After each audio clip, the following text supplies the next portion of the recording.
السلام عليكم أيها الأخوة الأعزاء ورحمة الله وبركاته.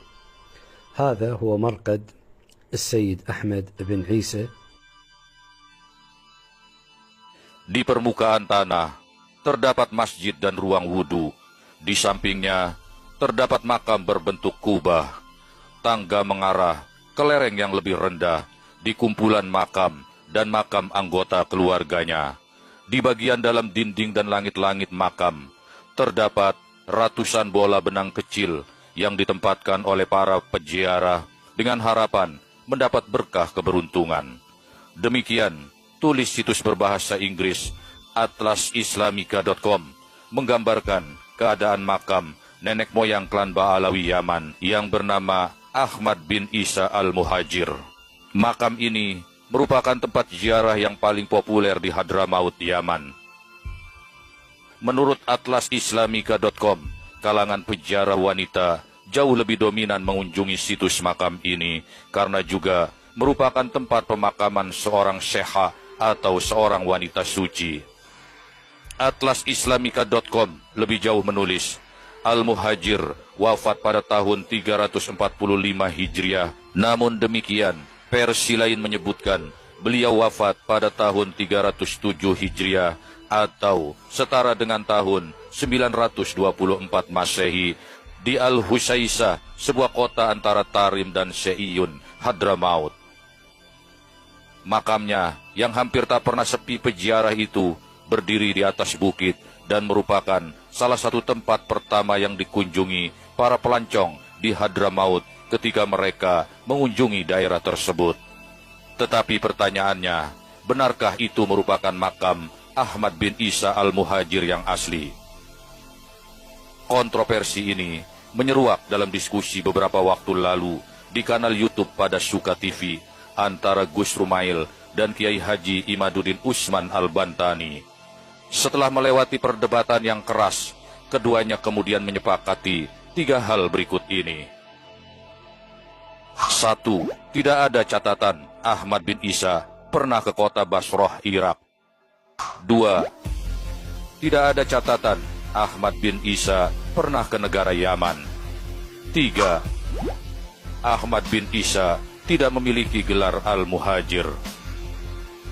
Berdasarkan konklusi tersebut, maka memperjelas bahwa makam Ahmad bin Isa yang berada di Hadramaut sebagaimana dikutip dari atlasislamika.com tersebut jelas merupakan situs makam palsu, mengingat tokoh yang disebut sebagai kakek moyang para Habib ini tidak pernah datang ke negara Yaman. Bahkan menurut Muhammad Yasin Al-Baranangi Al-Loqi'i dalam makalahnya yang beredar di jejaring WhatsApp, makam Ahmad bin Isa yang sebenarnya justru berada di kota Najaf Al-Ashraf, sebuah wilayah yang terletak di sebelah selatan Baghdad, Irak. Makam ini posisinya dekat dengan makam Imam Ali ibni Abi Thalib radhiyallahu an, tepatnya di komplek pemakaman Makbarah Wadi As-Salam yang merupakan komplek pemakaman suci terbesar di dunia. Demikian juga klaim datuknya Ba'alawi makamnya di Husaisah, Seiyun Hadramaut. Ternyata setelah di-cross-check oleh Nakib Indonesia dari keluarga Al-Adarisa Al-Hasani ke Nakib Irak, makamnya ada di selatan kota Baghdad. Dan bagi yang benar-benar keluarga Sayyid Al-Husaini yang asli, tentunya tidak akan asing dengan tempat ini. Karena kompleks makam ini sangat terkenal bahkan dekat dengan makam Imam Ali bin Abi Thalib. Iya benar, letaknya di kota Najaf Al-Ashraf, kompleks pemakaman Makbarah Wadi As-Salam.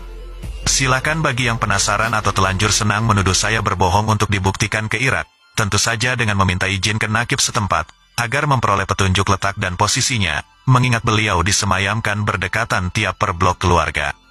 Makam Wadi As-Salam oleh PBB ditetapkan termasuk dalam peninggalan warisan dunia. Wadi As-Salam, yang secara harfiah diartikan sebagai lembah damai, adalah sebuah pemakaman Islam yang terletak di kota suci Najaf, Irak. Pemakaman itu meliputi area seluas 1485,5 hektar, dan menjadi rumah bagi jutaan jenazah yang dimakamkan di sana, kurang lebih 6 juta makam. Indikasi kepalsuan makam Ahmad bin Isa ini semakin memperkeruh nasab klan para Habib Ba'alawi Yaman. Jika Ahmad bin Isa tidak pernah datang ke Yaman, lantas mengapakah klan Ba'alawi menyebut kakek moyang mereka berasal dari Hadramaut. Dalam laman wikipedia.org ditulis bahwa Imam Ahmad bin Isa dijuluki Al-Muhajir karena ia meninggalkan Basrah, Irak pada zaman pemerintahan Khalifah Al-Mu'tadid di Baghdad pada tahun 317 Hijriah atau setara dengan tahun 896 Masehi. Mula-mula Imam Ahmad hijrah ke Madinah dan Mekah melalui jalur Syam ke selatan. Disebabkan jalur langsung dari Irak ke Hijaz kala itu dinilai cukup berbahaya karena adanya kaum Karomitoh yang kala itu membuat kekacauan di Mekah, bahkan berhasil mencuri Hajar Aswad.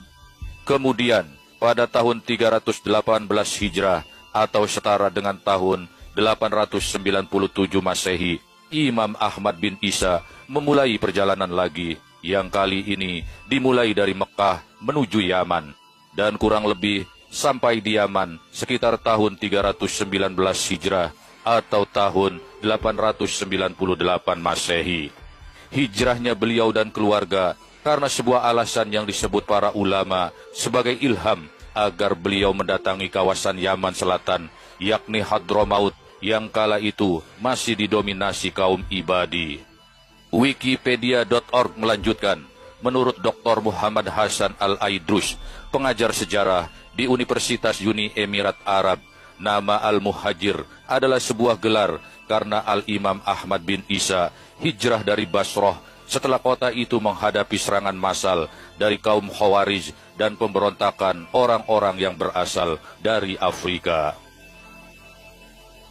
Apa yang ditulis Wikipedia.org agaknya menyimpang jauh dari kitab-kitab manuskrip dari ulama nasab abad ke-5 sampai abad 9 Hijriah. Diperoleh indikasi sangat kuat, gelar Al-Muhajir yang bermakna berpindah atau hijrah itu diberikan kepada Ahmad bin Isa sebagai sebuah alibi untuk mendukung klaim bahwa benar beliau telah hijrah ke Hadramaut, Yaman, sebagaimana tulisan di wikipedia.org tersebut. Padahal tidak pernah ada sumber dari kitab primer yang mengatakan bahwa Ahmad bin Isa hijrah dari Basrah ke Hadramaut, Yaman. Jangankan adanya berita Ahmad bin Isa hijrah dari Basrah ke Hadramaut, bahkan berita tentang keberadaannya di Basrah pun tidak pernah ditemukan catatannya dalam sumber-sumber primer. Anehnya, gelar Al-Muhajir ini bahkan kemudian lebih terkenal dari nama Ahmad bin Isa sendiri yang lebih populer disebut sebagai Ahmad Al-Muhajir. Dalam kitab Uqud Al-Almas Alwi bin Tahir Al-Haddad sekitar tahun 1382 Hijriah berusaha mempertahankan sekuat kemampuan hujahnya bahwa Ahmad bin Isa itu memang bergelar Al-Muhajir. Sebagai tokoh yang berasal dari klan Ba'alawi Yaman, dia ingin menghancurkan kenyataan dan kebenaran bahwa gelar yang dicatat oleh para ulama nasab mulai dari abad ke-5 sampai abad ke-9 Hijriah untuk Ahmad bin Isa adalah gelar Al-Abah dan Al-Nafat. Hal ini juga ditegaskan oleh pakar filologi dari Universitas Airlangga, Profesor Dr. Menachem Ali. Sekali lagi, tidak ada gelar Al-Muhajir bagi Imam Ahmad bin Isa. Yang ada adalah gelar Al-Abah dan An-Nafat. Bahkan diperoleh data penyebutan pertama dari keluarga Ba'alawi untuk Ahmad bin Isa dengan sebutan Al-Muhajir dilakukan oleh Ahmad bin Zain Al-Habsyi sekitar tahun 1144 Hijriah, yang berarti juga Zain Al-Habsyi ini adalah ulama abad ke-12 Hijriah. Jadi dengan demikian, gelar Al-Muhajir ini disematkan setelah 799 tahun dihitung mulai dari wafatnya Ahmad bin Isa, yakni sekitar tahun 350 Hijriah. Mengutip istilah dari persidangan Mahkamah Konstitusi atau MK terkait sengketa Pilpres tahun 2024, yakni TSM, kepanjangan dari terstruktur, sistematik, dan masif, maka demikian itulah yang dilakukan oleh klan Ba'alawi Yaman dalam mengkamuflase nasabnya nyaris sempurna tanpa cacat celah. Alangkah penuh dengan kegilaan klaim nasab yang dilakukan oleh klan Ba'alawi Yaman ini. Oleh karena itu, Pecopotan silsilah Syekh Ab Cafe mau dibalawikan. karena buktinya sudah ada. Di situ ada silsilah Ubaidillah dan Faqih Muqaddam. Mari kita lihat di sana.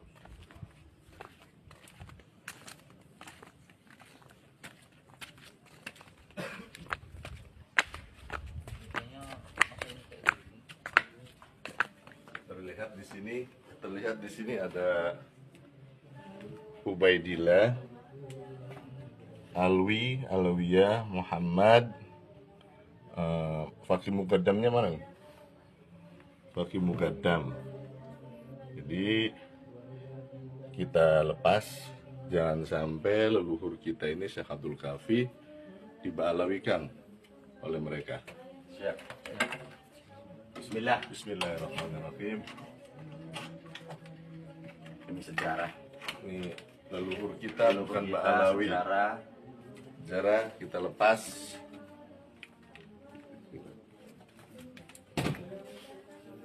Jadi, nanti Kang Soleh, Ya. kalau bisa diganti sejarah Syekh Abdul Kafi di sini. Nanti paling tinggal saya minta manuskrip yang asli. Manuskrip, ada yang punya manuskrip Syekh Abdul Kafi, yang konon katanya kakaknya Syekh Abdul Muhyi. Baik, sekian. Salaman dulu dong. Oh iya, nanti dulu.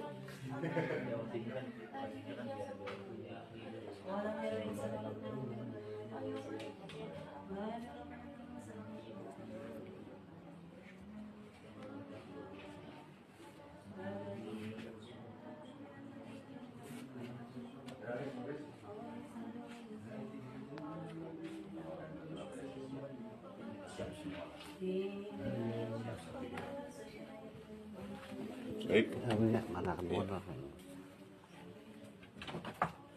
Pelepasan silsilah Ubaidillah Ba'alawi di makam Syekh Abdul Kafi. Ini Kang Soleh sebagai kuncinya mengizinkan, dan memang Syekh Abdul Kafi ini bukan Ba'alawi. Terima kasih Kang Soleh. Saya buang. Namun ada hal yang istimewa saat ini buat semua masyarakat yang saat ini hadir. Alhamdulillah, saat ini tempat kita kedatangan kiswah penutup makam baginda Nabi Muhammad. Jadi kiswahnya kita sudah bawa, ada kiswah Nabi dan ada kiswah Ka'bah. Kalau kiswah Ka'bah Anda banyak dapetin, Anda bisa melihat, Anda bisa menyentuh. Ketika Anda haji dan umrah mungkin itu terjadi, dan Anda bisa menyentuh dan mencium kiswah Ka'bah. Tapi kalau kiswah Nabi ini adalah hal yang sangat sulit, saudara. Jangan lagi sentuh kiswah Nabi yang ada di dalam hujrah Nabi. Anda sentuh saja pagar yang menghalangkan daripada jamaah dengan magamnya Rasul Sallallahu Alaihi Wasallam, mungkin Anda sudah diusir, saudara, dikatakan syirik dan lain sebagainya. Namun subhanallah dan alhamdulillah, ternyata Allah takdirkan yang ada di dalam kamarnya Rasulullah, makbarahnya Rasulullah, kuburnya Rasulullah, ternyata kiswah itu bisa datang ke Madura, saudara. Maka mudah-mudahan saat ini berkat daripada Rasulullah, yang belum umrah insyaallah bisa umrah, yang belum haji bisa haji, yang sakit dikasih sehat, yang taklim dikasih barakah.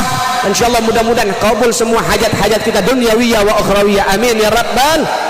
Saudara ini dimuliakan oleh Allah Subhanahu wa taala. Maka oleh sebab itu, alhamdulillah kiswahnya Rasulullah sudah ada di sini. Saya bawa untuk menjadi hadiah. Nanti jangan keluar dulu biar disambut sama salawat, ya. Itu kiswah sudah kita bawa, dan insyaallah mudah-mudahan Allah taala kasih barakah buat kita semua. Assalamu alayka ya Rasulullah. Assalatu wassalamu alayka ya Rasulullah. Assalatu wassalamu alayka ya Rasulullah. Assalatu wassalamu alayka ya Rasulullah. Assalatu wassalamu alayka ya Rasulullah. Assalatu wassalamu alayka ya Rasulullah. Assalatu wassalamu alayka ya Rasulullah. الصلاة والسلام عليك يا رسول الله الصلاة والسلام عليك يا رسول الله على طه رسول الله صلاة الله سلام الله على ياسين حبيب الله صلاة الله سلام